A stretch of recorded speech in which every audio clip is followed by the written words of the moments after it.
A'udzubillahi minasyaitonirrajim. Bismillahirrohmanirrohim.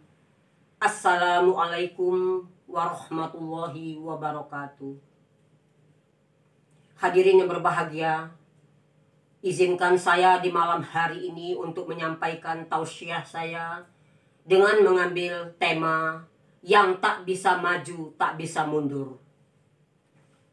Kalau kita ibaratkan hidup kita di alam fana ini, alam arwah sudah kita tinggalkan, maka kita sekarang hidup di alam fana ini. Kalau kita ibaratkan kita hidup di alam fana ini dengan syariat agama, maka syariat agama itu ada 4 macam, yaitu syariat agama yang dibawa oleh Nabi Musa alaihissalam dengan kitabnya Taurat, Nabi Daud alaihissalam dengan kitabnya Zabur, Nabi Isa alaihissalam dengan kitabnya Injil, dan Nabi Muhammad SAW dengan kitabnya Al-Quran. Kalau kita ibaratkan kita di alam fana ini, hidup di sini dengan sebuah kereta, maka kereta api itu kita harus mempunyai karcis atau tiket. Apa karcis atau tiket kita di alam fana ini, para hadirin sekalian? Yang pertama adalah rukun Islam. Yang kedua adalah rukun iman. Yang ketiga adalah untuk memudahkan menjawab pertanyaan di alam barzah itu, untuk menghindarkan kita dari azab siksa kubur itu, kita harus mempunyai 4 hal. Jadi yang pertama tadi adalah rukun Islam. Rukun Islam 5, nomor 1 baca syahadat, nomor 2 sholat, nomor 3-nya berzakat, nomor yang keempat puasa bulan Ramadan, 5 naik haji bila ada kecukupan. Ini tiket karcisnya kita di muka bumi ini. Kemudian ada peraturan perkara yang harus kita miliki juga, yaitu rukun iman. Rukun iman ada 6, yaitu percaya kepada Allah, kemudian NKR, malaikat, kitab, rasul, hari kiamat, takdir baik dan buruk. 2, sudah tadi rukun Islam sudah kita miliki, sudah kita punya tiket karcis kita di alam fana ini untuk menghadap ke alam barzah. Yang kedua sudah punya juga kita peraturan tadi, sudah 6 tadi rukun iman. Kemudian kita harus tadi yang saya katakan, peliharalah waktu sholat. Jadi sholat harus tepat waktu. Yang kedua, kita harus banyak bersodakoh. Yang ketiga, membaca Al-Quran. Keempat, berzikir. Nah, inilah modal yang akan kita bawa nanti ke alam barzah untuk menjawab pertanyaan mungkar dan nakir. Soal kubur 6 perkara katanya itu. Jadi soal kubur itu ada 6 perkara katanya. Apa? Anak TK aja bisa kok. Kan pertanyaannya, siapa Tuhanmu? Allah. Apa agamamu? Islam. Apa kitabmu? Al-Quran. Siapa nabimu? Nabi Muhammad. Di mana imammu? Ka'bah. Siapa saudaramu? Kaum muslimin muslimat. Ini tidak akan bisa, hadirin semua, kita jawab kalau kita tidak melaksanakan yang rukun Islam, rukun iman, dan yang 4 tadi itu.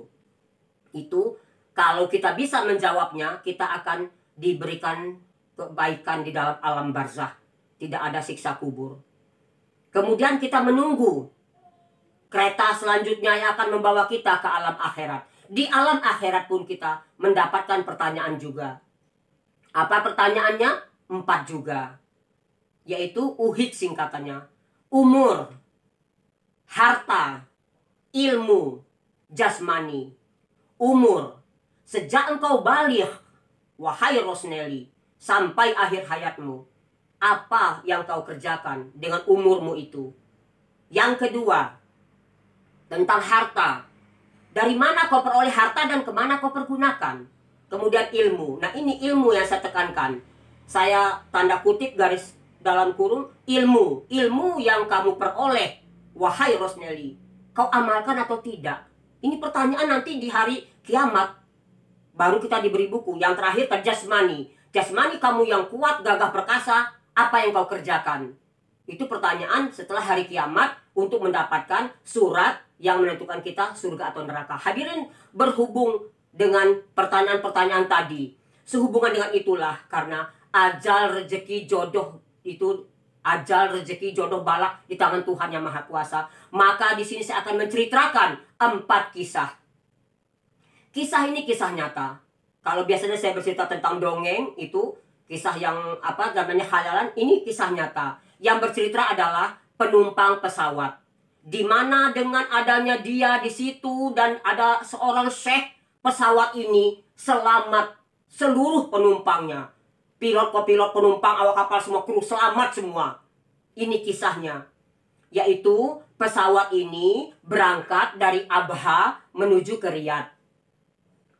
Ketika pesawat ini sudah berada di tengah perjalanan, di situ pramugari atau petugas itu mengumumkan.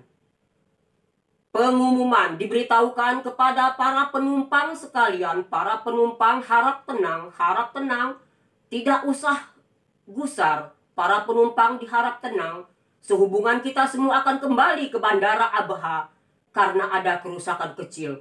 Gemetarlah seluruh penumpang ini mendengar pengumuman itu. Padahal hanya kerusakan kecil.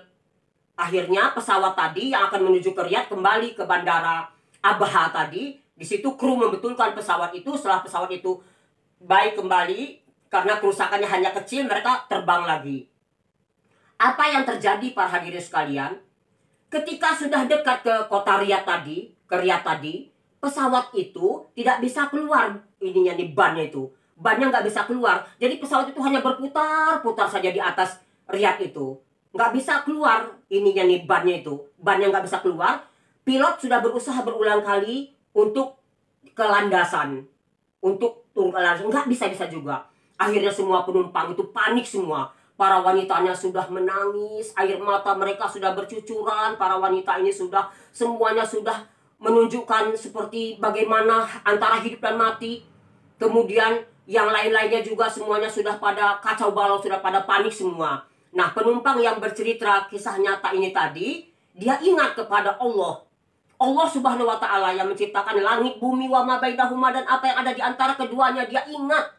Dialah yang menghidupkan, mematikan, dan membangkitkan kembali dari bumi. Dia kemudian berdoa kepada Allah dengan suara diikrarkan dengan lidah, ditasdikkan dalam hati, dan dilakukan dengan perbuatan, dan diikuti oleh penumpang-penumpang yang lain. Bibir-bibir mereka mengikuti ungkapan kata yang diucapkan oleh saya tadi, kata penumpang itu.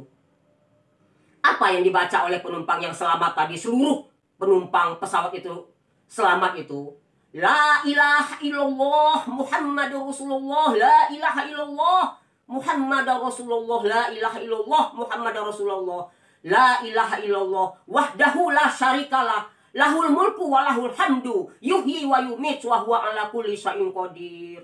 Dia ulangi itu terus, semua penumpang mengikutinya. Kalau kita berdoa kepada Allah dari hati nurani yang paling dalam, kita dalam keadaan terjepit, itu adalah salah satu doa yang diijabah Allah. Di antara doa-doa yang diijabah Allah, satu di antaranya adalah doa orang yang sedang terjepit di atas pesawat, di kapal, di lautan, tengah samudra lautan. Itu adalah doa orang-orang yang terjepit yang langsung diijabah oleh Allah Subhanahu wa Ta'ala. Doa yang diijabah itu doa ibu kepada anaknya, langsung instan apa yang dimintakan ibu itu kepada anaknya. Doa orang yang teraniaya, doa orang yang terjepit, doa orang yang minta di 2/3 malam, 1/3 malam terakhir, itu Allah menaikkannya ke atas awan dan membukakan langit, dikabulkan langsung. Itulah yang diucapkan oleh saya, kata penumpang tadi, diikuti oleh semua-semua. Nah, adalah seorang syekh para hadirin sekalian yang sudah berumur.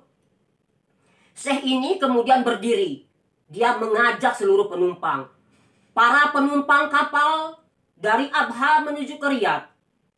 Kalian semua saya perintahkan untuk memohon hanya kepada Allah. Berdoa hanya kepada Allah. Mohon ampun hanya kepada Allah. Jangan kepada yang lain-lain memintanya. Minta kepada Allah.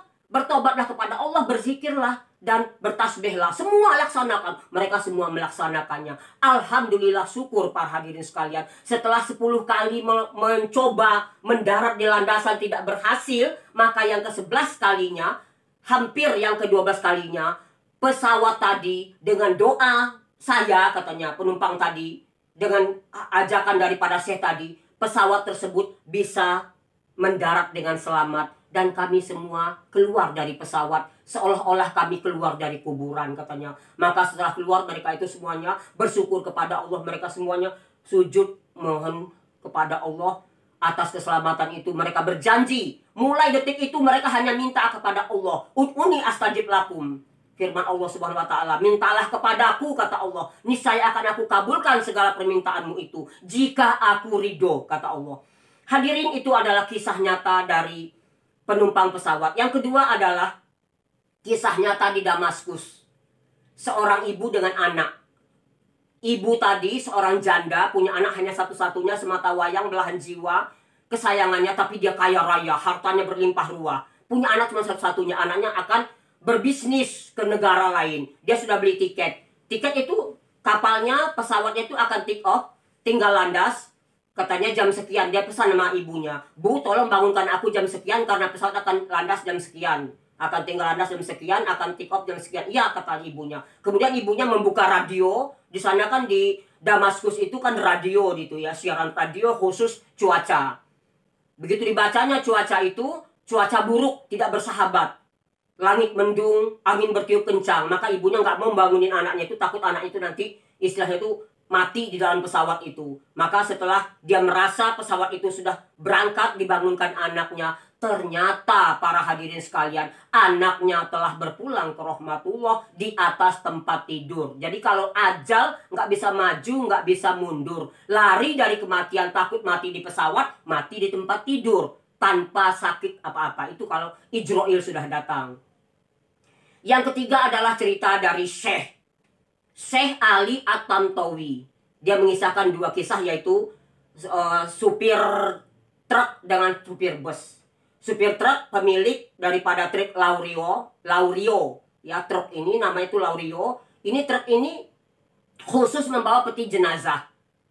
Dan banyak orang yang suka nebeng, suka numpang, tapi supirnya nggak tahu. Tapi nggak apa-apa, memang khusus untuk menumpangkan orang-orang itu. Nah, supir ini nggak tahu ada penumpang yang tidur di samping peti mati itu. Peti mati itu di dalamnya ada kain-kain batik, kain-kain panjang, khusus untuk membungkus mayat dan sebagainya, kain kafan dan sebagainya. Nah, di tengah perjalanan, hujan turun, pertama gerimis, lama-lama hujan deras. Maka yang numpang tadi masuk ke dalam peti itu, kekemulan dia berselimutkan dengan kain kafan tadi, dengan kain panjang tadi. Tak lama kemudian ada lagi seorang penumpang yang nebeng lagi. Dia tidak tahu di dalam peti mati itu ada orang yang sedang berteduh. Nah, maka ketika tak lama kemudian, tangan orang yang di atas, yang di dalam peti itu dikeluarkannya, seolah-olah dia itu ingin mengetahui apakah hujan sudah reda atau belum. Ternyata begitu melihat tangan keluar, disangka orang yang nebeng yang kedua ini mayatnya hidup lagi. Maka dia, saking dia kagetnya, dia tersungkur mati dengan posisi kepala ke bawah, kaki ke atas. Itulah ajal menunggu dia di situ. Yang terakhir adalah supir bus. Supir bus ini, para hadirin sekalian, dia berjalan, lihat kiri kanan, itu di negeri Syam itu terjadinya. Di negeri Syam, Syria, Suriah, itu dekat daripada kota Al-Hijr. Al-Hijr adalah reruntuhan dari kaum Samud, kaumnya Nabi Shalih alaihissalam. Itu Al-Hijr itu terletak antara Hijaz. Hijaz itu merupakan suatu wilayah sebelah selatan barat laut Arab Saudi dengan Syria. Di situ peristiwa ini terjadi, yaitu supir bus tadi yang mudah sekali dia meninggalnya karena dia orangnya soleh. Dia membawa mobil itu, lihat kiri kanan. Penumpang bertanya, "Mengapa Pak lihat kiri kanan? Itu ada orang yang mau nebeng." "Mana? Nggak ada," katanya. "Iya, demi Allah nggak ada Pak." Itu dia naik. Pas dia naik, meninggal lah supir truk tadi. Jadi Ijroil itu hanya mengambil supir truk, jadi nggak semua penumpang itu mati. Jadi ajal, rezeki, jodoh pada tangan Tuhan yang Maha Kuasa. Hadirin yang berbahagia, di sini yang bisa kita ambil hikmah dari cerita ini adalah kita harus punya modal. Modal kita untuk ke alam barzah. Ingat sekali lagi, kalau kita, walaupun kita itu menghafalkan pertanyaan mungkar nangkir di dalam kubur itu, dari kita kecil sampai kita tua menghafalkannya, kalau kita tidak melaksanakan sholat yang 5 waktu, tidak tepat waktu. Ada orang yang cuma sholat itu maghrib aja. Usolli fardu subhi zuhri asri maghribi wal isya'i, Allahu Akbar. Cuman maghrib aja sholatnya. Jangan harap bisa menjawab pertanyaan mungkar dan nakir. Sekian, wassalamualaikum warahmatullahi wabarakatuh.